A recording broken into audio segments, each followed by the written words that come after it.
শুভ দুপুর বন্ধুরা, চলে এসেছি ছোট্ট একটা কুকিং ভিডিও নিয়ে তোমাদের সামনে। তো ভিডিওটা স্কিপ না করে পুরোটা দেখতে থাকো। তোমার দাদা আজকে বাজার থেকে নিয়ে এসেছিলো কাঁঠাল, যেটাকে আমরা এঁচড় বলি।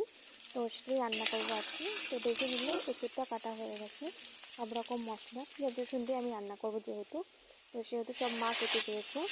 এখন এঁচড়টাকে একটু ভাপ দিয়ে নামিয়ে নিয়েছি, একটু ভেজে। তারপরে কড়াইয়ে জিরে, তেজপাতা, শুকনো লঙ্কা, লঙ্কা দিয়ে মশলাটা দিয়ে দিয়েছি। মশলা ছিল জিরে, আদা, লঙ্কা, রসুন আর পেঁয়াজ।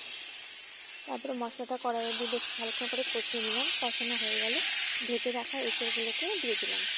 তারপরে এঁচড়ের সাথে মশলাগুলোকে খুব ভালোভাবে মিশিয়ে নিতে হবে যতক্ষণ না মশলাটাকে তেড়ে থাকছে। তারপরে ভেজে রাখা আলুগুলো অ্যাড করলাম।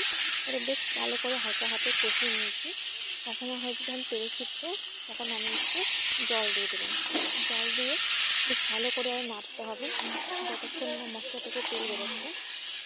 এখন দেখছি একটা তেল তেলে ভাব চলে এসেছে। এখন আমি একটু জল গরম করে দিয়ে দিলাম।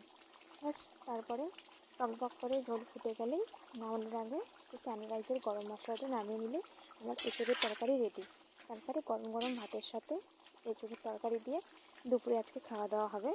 তো তোমরা কারা কারা এঁচড়ের তরকারি এভাবে রান্না করো আমাকে জানিও। তো লাস্ট এরকম হয়েছে, খেতে তো দুর্দান্ত হয়েছে। তোমার দাদার পছন্দের খাবার এঁচড়। তো সবাই দেখে বলো ভিডিওটা কেমন হয়েছে। টাটা, সবাই ভালো থেকো, শুভ দুপুর।